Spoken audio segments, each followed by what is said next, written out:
नाजरीन, रुपया पैसा में आपको खुशामदीद कहते हैं। कल एक बड़ा ही अहम बयान आया जनाब लेफ्टिनेंट जनरल नज़ीर अहमद भट्ट साहब का, जो कि चेयरमैन नैब हैं, और उन्होंने कहा कि तकरीबन 25,000 अफराद ने पाकिस्तान से इस समझे कि माइग्रेट किया है, हिजरत की है।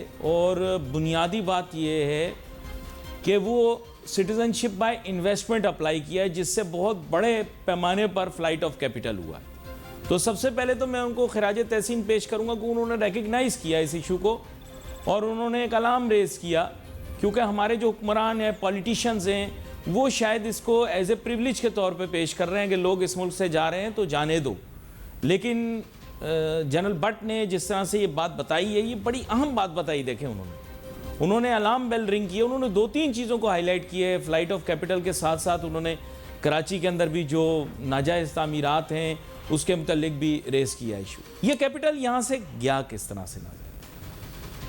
सवाल ये पैदा होता है कि स्टॉक एक्सचेंज तो तारीख की बुलंद तरीन सतह के ऊपर पहुँच गया था, तो पैसा यहाँ से गया फिर नहीं। सवाल ये है कि सरमाया निकला पाकिस्तान से, मार्केटों में लग गया, इंडस्ट्री में लग गया। आपके बिजनेसमैनों को छुओ तो 1 घंटे तक तारीफ़ों के पुल बांधते रहते हैं। मईशत ऐसे ठीक हो गई, मईशत वैसे ठीक हो गई, यूं हो गया, वो हो गया, 1 साल पहले हम यूं हो गए। सबसे पहले तो ये कभी नहीं कहा करो कि पाकिस्तान डूब गया था, पाकिस्तान ये हो गया था। पाकिस्तान अच्छे से चल रहा था, चल रहा है, चलता रहेगा। नहीं, ये मैं नहीं कहता, ये आप लोग कहते हैं। तो आप ये गलत बयानियाँ ना करें। इससे क्या है कि बाहर का इन्वेस्टर घबरा जाता है। जो भी आएगा पाकिस्तान घबरा जाएगा ना। आप कहेंगे 1 साल पहले पाकिस्तान डूब गया था, पाकिस्तान ये हो गया था। क्यों भाई, क्या हो गया आपको? कंट्रोल करें अपने आप को, काबू में रहें। आप फुफो की बेटी की शादी पे नहीं आए। आप अपने आप को बेकाबू करके इस तरह की हरकतें करके क्या साबित करना चाह रहे हैं? रिलैक्स करें। चापलूसी और खुशामद करने का एक वक्त होता है। हर वक्त चापलूसी और खुशामद नहीं की जाती, बिला वजह नहीं की जाती, बग़ैर किसी मकसद के नहीं की जाती, बग़ैर मुफाद और मतलब के नहीं की जाती, बग़ैर मुनाफे की नहीं की जाती। बिला वजह लोगों के आप अपने कंधों के ऊपर जो है वो तारीफ़ों के पुल बांध रहे हैं। कुछ गलत निकलने वाला था मुंह से, शुक्र है बच गए। फैमिली शो है भाई, फैमिली शो। खैर एनीवे, बात में आपको यही बताना चाह रहा हूँ कि अब स्टॉक एक्सचेंज के अंदर आपका कहना यह है कि तारीखी बुलंदी, पैसा ही पैसा, पैसा ही पैसा होगा। लेकिन बात यह है कि ये पैसा फिर बाहर किस तरह निकल गया मुल्क से। मैं नहीं बोल रहा हूँ, ये निकला क्रिप्टो से। चाचा, आप लोगों को पता ही नहीं। पाकिस्तानियों ने खरीदा सोलाना टोकन, मफरूज़े की बुनियाद पे बता रहा हूँ। यहाँ से किया पैसा शार्ट। लोगों ने अपना खुला कराना था और इन्होंने अपना पैसा बाहर भिजाना था। आप मुझे बताओ, मुल्क से पैसा कैसे गया जब बैंकों का एक एक ट्रांजैक्शन इस तरह से चेक किया जाता है जैसे लोग अपने होने वाले दामाद के कवायद को चेक करते हैं। यह भाईजान अब आपको याद आई, और इसमें कोई बुरी बात नहीं, क्योंकि क्रिप्टो तो एक अच्छी चीज़ है, डिजिटल एसेट तो एक अच्छी चीज़ है आजकल के दौर में। अगर आपने क्रिप्टो के खिलाफ बात की तो बेटा डोनाल्ड ट्रंप आपको छोड़ेगा नहीं, क्योंकि ट्रंप का तो अपना मीम कॉइन है। नहीं, इलॉन मस्क सारी दुनिया की दुकानें बंद कर रहा है, वो फिर आपकी भी दुकान बंद कर देगा अगर आपने उसके खिलाफ बात करने की कोशिश की। ये जैली होता है, ये 2 नंबर होता है, ये चीटिंग होती है। इसका मतलब ये वो चीटिंग कर रहे हैं, वो धोखा दे रहे हैं। आपने अगली IMF की किस्त लेनी है या नहीं लेनी? तो इसीलिए मैं आप लोगों को बोल रहा हूं कि अब जुबान संभाल के, ये जो बाइडन नहीं है, ये डोनाल्ड ट्रंप है। IMF से अब आपने लेनी है किस्त। आपकी स्टॉक एक्सचेंज किस डायरेक्शन में जाती है, इसका टोटल दारोमदार इस बात पर है कि IMF क्या कहती है। मेहमान का तारुफ कराऊं, मेरे साथ जनाब ज़फ़र मोती साहब शामिल गुफ्तगू होंगे। किसी तारुफ का मोहताज नहीं है, उनसे मैं ब्रेक के बाद बात करूंगा।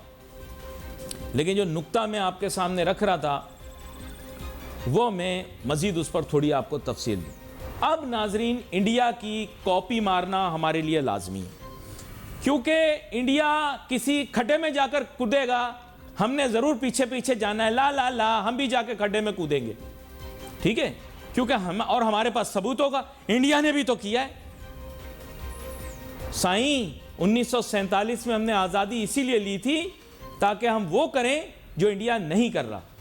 बोनस पर आप कैपिटल गेन टैक्स लगाओगे, इंडिया ने भी तो लगाया हुआ है। तो वो इस वजह से, क्योंकि अगर इंडिया जाके खड्डे में कूद रहा है तो आपने भी कूदना है। तो यार छोड़ दो, मैं क्या अपने माथे पे हाथ मार के आपको बोलूं, कुछ तो अकल करो यार। इंडिया गलत जा सकता है ना, या इंडिया जो अब उसने स्टैंप पेपर पे लिखवाया हुआ कि इंडिया हर काम सही करेगा। छोटी सी ब्रेक लूंगा, फिर आप लोग वापस आए, फिर आप लोगों की जारी रहेगी इज्जत अफजाई। Let's take a short break.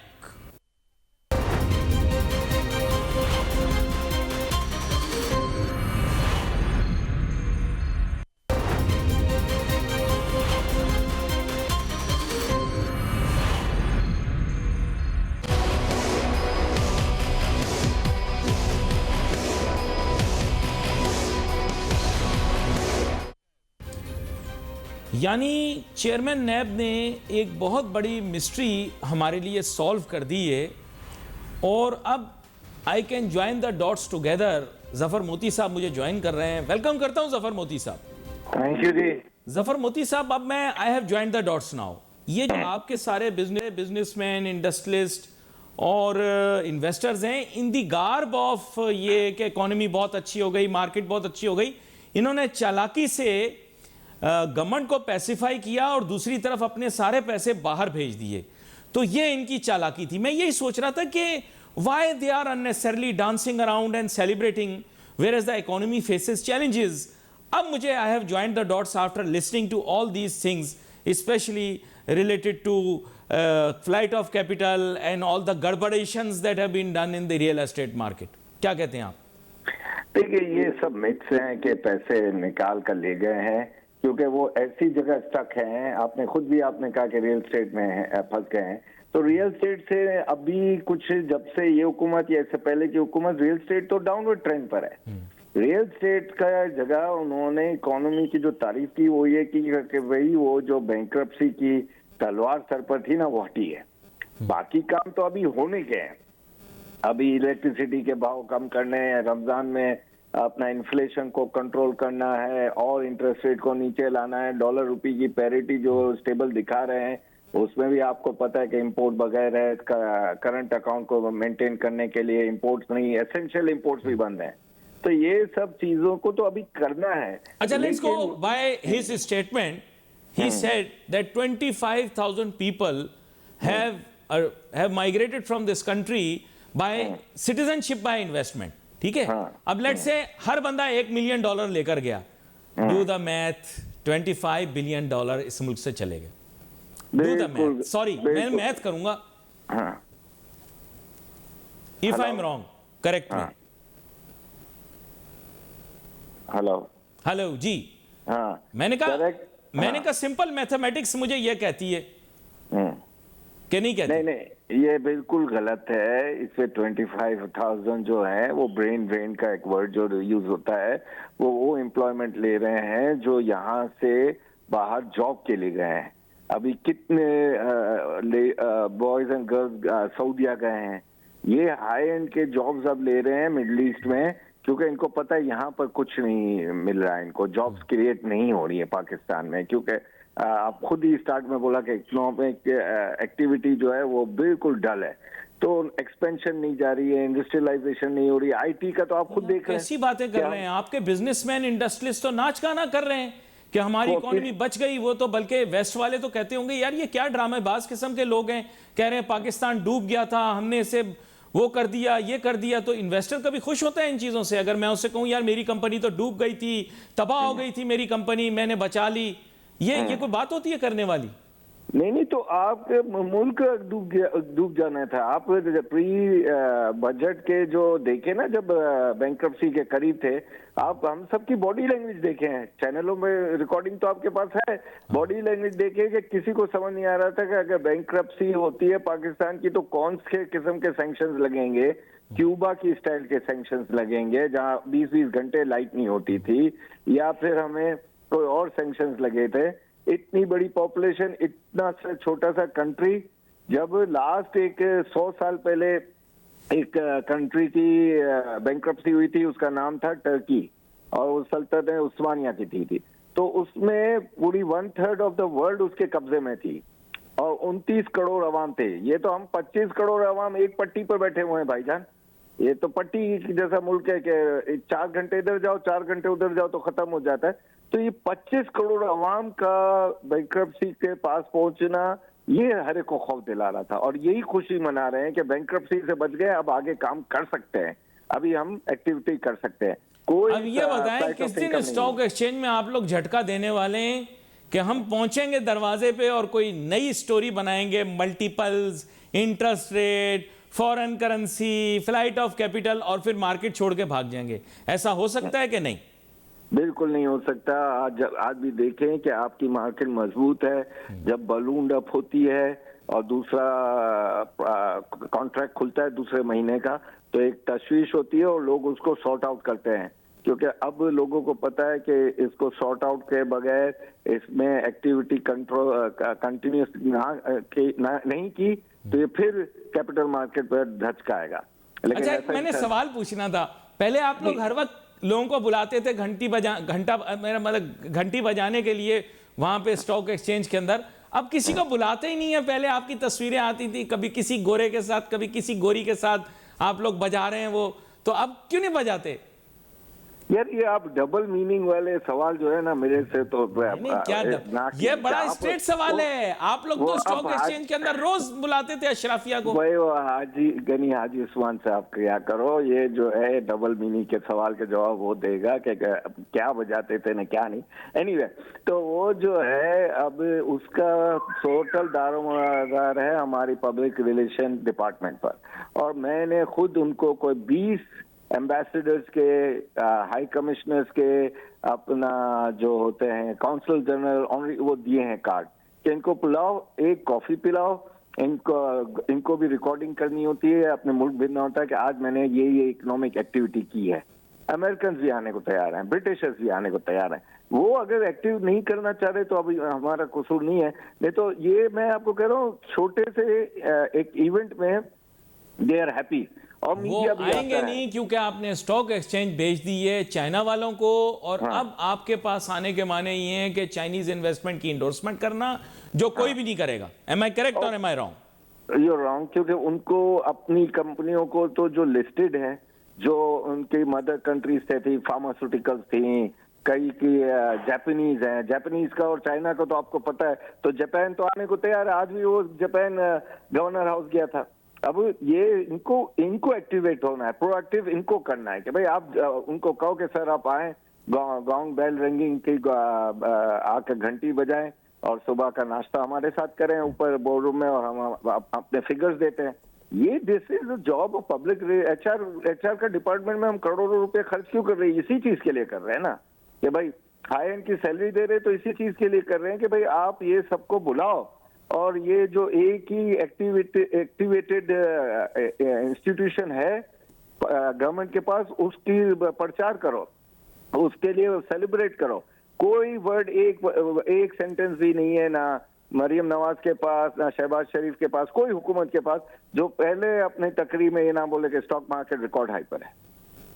नहीं, लेकिन मुझे अब जो लग रहा है, जो रियल एस्टेट के बारे में मैंने खबरें सुनी हैं कि स्टॉक मार्केट की अब क्रेडिबिलिटी और रिलायबिलिटी ऑफ परफॉर्मेंस जो है वो नहीं रहेगी, क्योंकि हाई नेटवर्थ क्लाइंट्स अभी कोशिश कर रहे हैं कि कराची के मोस्ट एलिट एरियाज़ के अंदर जल्दी जल्दी प्लॉट्स ख़रीद लें, क्योंकि जो नई रेट शीट आई है और जिस तरह से प्रॉपर्टीज़ की प्राइसेस रिवाइज हुई हैं, कुछ ऐसा महसूस हो रहा है कि एक्टिविटी अब रियल एस्टेट की तरफ चली जाएगी, प्राइम रियल एस्टेट की तरफ।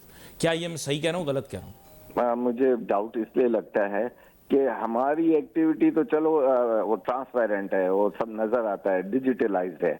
आप उनकी एक्टिविटीज जो हैं, जो अभी अभी बड़े बड़े स्कैंडल हुए हैं रियल एस्टेट में, वो आप देखेंगे तो आपका हाथ पांव फूल जाएंगे, क्योंकि अब इसमें करोड़ों की बातें नहीं है, अरबों रुपए की बातें आ गई हैं। बिल्कुल। तो जी सही कह रहे हैं आप। हाँ, तो अरबों रुपए के आगे अब लोग बड़े कॉशियस हैं। अब लोग जो हैं वो कहते हैं कि भाई अगर हमें एक अपार्टमेंट भी लेना है तो पहले हम देखेंगे पीछे 50 साल की रिकॉर्ड हिस्ट्री है कि नहीं है। नहीं तो आजकल देखे ना मैं आपको एक बड़े मजे की बात बताता हूँ। बताएं। टैक्स पेयर अब होना लाजमी नहीं होगा प्रॉपर्टी खरीदने के लिए खास अमाउंट तक। आम फैम ये स्टोरी चल रही है कि 5 करोड़ तक शायद रिलीफ मिल जाए। दूसरी बात यह है कि 50% तक का डिस्काउंट मिल जाएगा, तो मैं तो जो है वो डीसी रेट और एफबीआर रेट के हिसाब से यहां पे बड़े बड़े प्लॉट खरीद सकता हूं डिफेंस में। आप खुद खरीद सकता हूं ना मैं, अगर आपने लिमिट भी कम कर दी और आपने वैल्यूएशन भी रिड्यूस कर दी और मुझे भी अलाउ कर दिया कि मैं खरीद। आप अपनी वेल्थ तो बताओ, आपका कितने दे रहे हैं शाह साहब कि भाई आप इतने बड़े प्लॉट ले रहे हैं। देखो मैं आपको ये, लेकिन आप क्वेश्चन ही देखे ना, आपने जब मुझे कह दिया कि मैं non filer, if I am a non filer that means I have that question ना, कि नहीं? I know I am just kidding. ये जो है मसला ये है कि गवर्नमेंट को भी रियलाइज हो गया है कि अगर रियल एस्टेट को बचाना है, सब कुछ करना है, तो थोड़ा ब्रीदिंग स्पेस देंगे। अभी देखिए आप एक इधर ब्रीदिंग स्पेस, एक उधर ब्रीदिंग स्पेस के बिजली की नरखों में कमी करेंगे, वो इंडस्ट्री को फेवर करना चाह रहे हैं। फिर अब आप फ्यूल के देखें, अभी नेपरा ने तो आज ही कर दिया कि नेपरा ने जो 5 रुपए का फायदा होने का था कराची वालों को इलेक्ट्रिसिटी के बिल के नीचे जाने का, उसको रोक दिया है। थोड़े दिन ₹1.25 दिया, ₹1.25 ₹1.25 दिया ना, नहीं तो ₹5.25 रुपया होता, 4 रुपए नहीं दिए। 5 अरब रुपए का फायदा जो पब्लिक को होने का था कराची वालों को, वो नहीं हुआ है। तो ये चीजें दिखा रही है कि हर जगह एक्टिवेशन हो रही है, हर जगह कोई ना कोई मॉडल चेंज करके, फॉर्मूला चेंज करके किसी ना किसी तरीके से जा रहे हैं। देखिए मैं एक बात तो आप भी एडमिट करोगे कि ये हुकूमत जो है ये रोज है ना बिजनेस की बात करती है।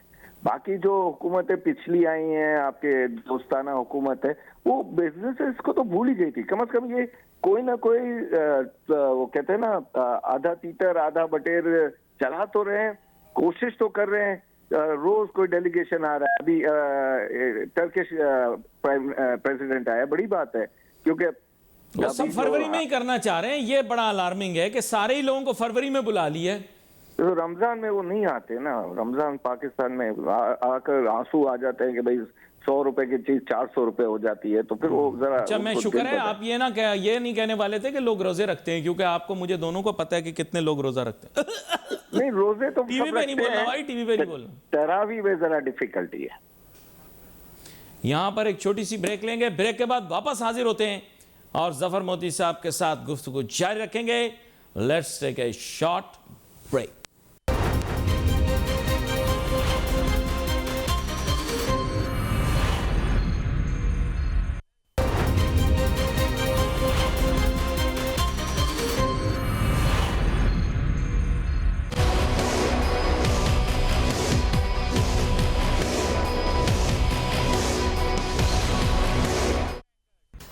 नाज़रीन वेलकम बैक आफ्टर ब्रेक। जनाब ज़फ़र मोती के साथ हमारी बात हो रही है। ज़फ़र मोती साहब, अब बुनियादी बात यह है कि इन्वेस्टमेंट लोगों ने काफ़ी कर दी स्टॉक मार्केट में। जिस तरफ लोगों का बिल्कुल रुझान नहीं था, अब लोगों ने उस तरफ रुझान पैदा कर लिया। और यकीन करें ऐसी ऐसी साइंसी तहकीक में देख जो ना मैंने कभी किसी फाइनेंस की किताब में पढ़ी, ना टेक्निकल एनालिसिस में देखी, ना फंडामेंटल एनालिसिस में देखी। चलो पहले तो मैं मान जाता था, लोग बातें करते थे ऊट पिटांग, मैं कहता था मार्केट बहुत ज़्यादा अंडर वैल्यूड है, ये बढ़ गई तो कोई बात नहीं। लेकिन अभी जो बातें हो रही हैं, सॉरी जो आपके एनालिस्ट और ये सब बातें कर रहे हैं, sorry they don't make any sense. If they make sense to you मुझे बता दें। जब भी ऐसे टूल्स जो नए आते हैं ना, उसको समझना, समझाना और एनालाइज करना, क्योंकि पाकिस्तान में तो स्किल लेबर के साथ एजुकेशन खत्म है, कट एंड पेस्ट वाले सब निकल पड़े। अब कट एंड पेस्ट वाले जब वो नया नया कोई टूल लेकर आते हैं तो उनसे पूछते हैं भाई हम भी कि भाई हमें नहीं समझ आ रहा, आप बताओ कैसे करना है, क्या करना है, क्या किस तरह आप इस पॉइंट ऑफ व्यू पर पहुंचे हो, या कैलकुलेशन क्या की है, डिडक्शंस क्या किए हैं, वो उनका जवाब उनके पास भी नहीं है। वो खुद से भी कंफ्यूज हैं। अब वो बेसिक जो एक एनालिस्ट का काम होता है, जो बेसिक चीजें हैं, पी मल्टीपल्स हैं, ये वो कैश फ्लो है, सब वो छोड़कर ये नए नए टूल्स, जैसे अभी हमारी आपकी बात हो रही थी कि एप्लीकेशन ऐसी आ गई हैं जो माइंड ब्लोइंग है। अभी तो आपके मुल्क में AI ने अभी दरवाजा नहीं तोड़ा है। जिस दिन वो दरवाजा टूटेगा तो आप देखना कि हम लोग तो हक्का बक्का रह जाएंगे कि क्या हो रहा है हमारे साथ। अच्छा, लेकिन उन लोगों ने अपने सिस्टम्स को ना ऑलरेडी स्क्रिप्टेड रखा हुआ था। That means the day they found out about technical analysis and how trends repeat themselves, उन्होंने अपनी मार्केट को उसके रिप्ले पे लगा दिया ताकि उनकी टेंशन कम हो जाए। पाकिस्तान के अंदर जाहिर बात है एक वक्त तक हम वो कर रहे थे, लेकिन अब तो बेहंगम सी हो गई मार्केट, कुछ समझ नहीं आता कब चढ़ रही है कब गिर रही है। भाई आप अगर कभी टाइम मिले तो कभी आप खाने की बातें कर रहे थे तो हमारे स्टॉक एक्सचेंज में भी आए, वो ओल्ड टाउन के खाने बड़े अच्छे मिलते हैं वहां पर। तो वो जो है अब तो यहाँ हो गया है कि ये इतनी मार्केट बड़ी है, लेकिन जो अप्स एंड डाउन्स हैं, जो वेव्स बन रही हैं, उस वेव्स में कमाना, प्रॉफिट करना बहुत मुश्किल हो गया है, क्योंकि 2-2, 3-3 हजार पॉइंट की अप एंड डाउन है पर डे। तो वो जो 1 घंटे पहले जो मोमेंटम होता है उसका बिल्कुल ऑपोजिट हो जाता है 1 घंटे के बाद। तो वो जो है इस वेव को राइड करना बड़ा मुश्किल होता है। अब आप फिर वो डबल मीनिंग राइड कर लेंगे, लेकिन मैंने गलती से बोल दिया है। तो ये राइड जो है ये बहुत ही चौपी है, जैसे फीफी आइलैंड जा रहे हो आप, स्टॉर्म के अंदर फंस जाए। अच्छा, लेकिन अभी ये मुझे बताएं कि is there a storm brewing, क्योंकि मार्केट में ऊपर जाने की, अब मेरे बुरा ना मानिएगा, मेरे ख्याल से तो पहले भी गुंजाइश कभी नहीं थी मार्केट में इतनी ऊपर जाने की, लेकिन ये कि मार्केट अब बहुत ज्यादा ऊपर चली गई, ओवर वैल्यू हो गई। देखिए, लाख तक तो मुझे को बिल्कुल ही घबराहट नहीं थी। जब मोमेंटम 1,17,000 के ऊपर गया तो हुआ क्या, पेंडुलम स्विंग एक्स्ट्रा करता है, इलास्टिसिटी का यही लॉ है। तो वो थोड़ा पेंडुलम स्विंग भी हुआ, फिर करेक्शंस भी आई, आपने देखा 2-4 मरतबा 1,10,000 को टेस्ट किया गया प्राइस फ्लोरिंग के तौर पर। प्राइस फ्लोरिंग में वो सक्सेस रहा 1,10,000। कोई अच्छी एक खबर आ जाए, कोई नई मॉनेटरी पॉलिसी में 100 बेसिस पॉइंट रमजान में कर दें कम, या फिर हमारा डॉलर रुपी में स्ट्रेंथन हो जाए रुपी, या फिर आपके जीडीपी की कोई अच्छी फिगर है, कोई डिस्कवरी हो, कोई माइक्रो लेवल पर हमारे इंस्टीट्यूशन के लिए, तो ये 1.25 लाख क्रॉस कर जाएगी। मैक्रो लेवल पर अगर स्टॉर्म ब्रूइंग है तो अभी तक किसी को कुछ समझ नहीं आ रहा कि मैक्रो लेवल पर इस्लामाबाद में क्या हो रहा है, ये फ्रेंजी क्या है, ये व्हाट इज दिस फ्रेंजी। अभी बड़े बड़े एनालिस्ट, जो पॉलिटिकल एनालिस्ट है, वो भी कंफ्यूज हैं। तो हम तो इधर देखिए पता सबको है जफर मोती साहब क्या होने वाला है, लेकिन बोल कोई नहीं रहा, क्योंकि बोलने से पहले लोग घबरा बहुत रहे हैं आजकल। आपको पता है हालात वाकयात में पता सबको है कि क्या होने वाला है। भाई आप देखो ना, जो उलट पुलट जजेस का, यानी आपकी जुडिशरी को पूरा नहीं, आप समझे नहीं। देखें, सॉरी माजरत, मुंह से नाम निकलने वाला था उनका पूरा। बात ये, पीटीआई दौर के अंदर भी आपको पता है एक वक्त था सब लोगों को पता था क्या होने वाला है, लेकिन कोई बोल नहीं रहा था। और आपको याद है कि जब काबुल गए थे एक साहब, जो कि अब आपको पता है उनका कोर्ट मार्शल हो रहा है, तो जब वो काबुल गए तो वहां पर जाकर उन्होंने ठेंगा दिखाकर लोगों को बोला एवरीथिंग इज ओके।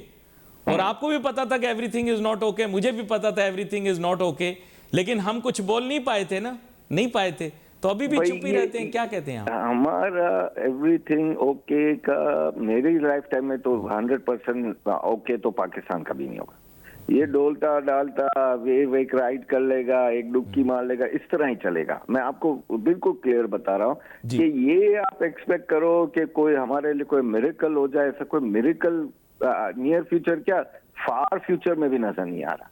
तो वो जो है आपका इसी सिंप में, इसी तरीके से, इसी फॉर्मूले से, यानी इसी इंग्रेडिएंट से अपना खाना अच्छा बनाना है। अगर आपको इंग्रेडिएंट नहीं पसंद है, मेरे वालिद साहब का बहुत पुराना कोटेबल कोट है, एक हमारे क्लाइंट थे, वो रोज है ना ये पूरे मुल्क को गालियां देते थे। तो वो जो है मेरे वालिद ने कहा कि देखो हुकूमत करप्ट है, पब्लिक करप्ट है, ये दोनों एलिमेंट को लेकर तुम्हें इधर पाकिस्तान में काम करना है तो करो, नहीं तो बाहर मुल्क चले जाओ। यानी सिंपल, आपको इसी फॉर्मूले में, इसी बायोडिग्रेडेबल कंट्री में रहना पड़ेगा, जिसके कार्बन फुटप्रिंट्स नहीं है तो और फुटप्रिंट्स बहुत ज्यादा हो गए हैं पॉपुलेशन के हिसाब से। अच्छा, लेकिन यहाँ पर जैसे मैं आपके सामने एक सिचुएशन ये भी रखता हूँ कि अभी तक तो कोई बॉल कराई नहीं डोनाल्ड ट्रंप साहब ने पाकिस्तान को, लेकिन I can expect that he can do something like this any day. या आप ज़हनी तौर पर तैयार हो जाएं, अगर आपको लग रहा है कि डोनाल्ड ट्रंप विल नॉट से something about the 5th most populous country in the world, then you are mistaken. He can say anything any day. What will happen then? Good or bad? Good.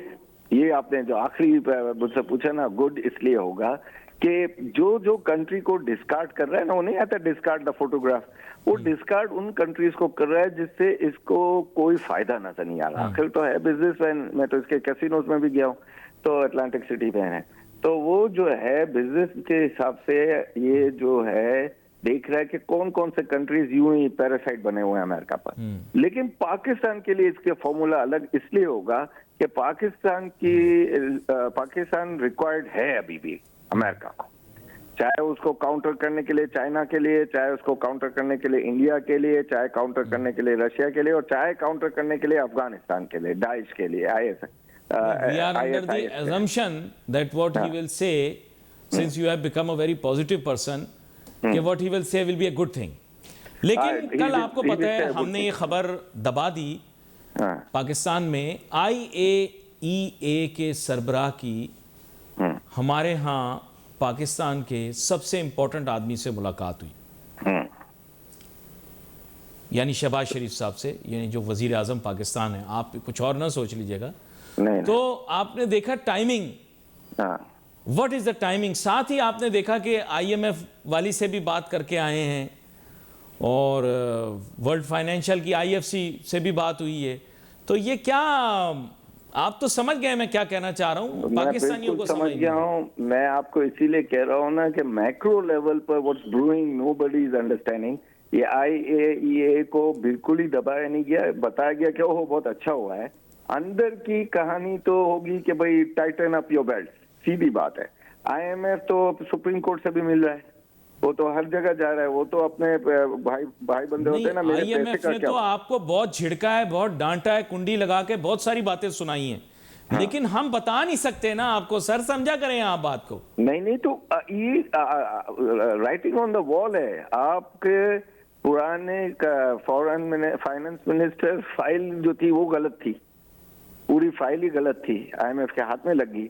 आपकी दूसरी file, अभी तो बांग्लादेश की भी inquiry शुरू हो गई है कि भाई ये क्या। और मैं आपको एक और बड़ी अहम बात बता दूं, मेरा वक्त खत्म हो रहा है, कि IMF वालों ने एक बहुत ही इंपॉर्टेंट काम कर दिया है ऑडिट रेफरेंस से, कि जो आपके तस्वुर में भी नहीं, गवर्नमेंट अफसर्स और ब्यूरोक्रेट्स कितने सालों से उसे रोकने की कोशिश कर रहे थे, लेकिन उन्होंने पकड़ लिया बिल्कुल, और उन्होंने कानून भी बनवा दिया है, और ये कानून अब पास भी हो जाएगा कुछ अरसे के अंदर। और ये जो ब्यूरोक्रेट्स मजे कर रहे थे दूसरे ममालिक के अंदर, क्या क्या कर रहे थे, क्या क्या था, कितने बच्चे कहाँ पढ़ रहे थे, क्योंकि हर ब्यूरोक्रेट का बच्चा कहीं ना कहीं बाहर की यूनिवर्सिटियों में पढ़ रहा है, या कोई ना कोई सिलसिला बन रहा है, या बना रहा है, या बनने लगा है, या दोहरी शहरियतें भी लोगों ने ली हुई हैं, फैमिलियाँ पूरी पूरी बाहर रखी हुई हैं। ये सब अब IMF के परव्यू के नीचे आ जाएगा। ये बहुत ही अहम फैसला हुआ है। आपका बहुत शुक्रिया, आप शो में हमारे साथ शामिल हुए। जनाब जफर मोती साहब, आने वाले दिनों के अंदर इस मौजू के ऊपर मजीद भी गुफ्तगू होगी। We wait for messages on Facebook. Ali Nasir हमारी टीम को इजाजत दीजिए। अल्लाह हाफिज।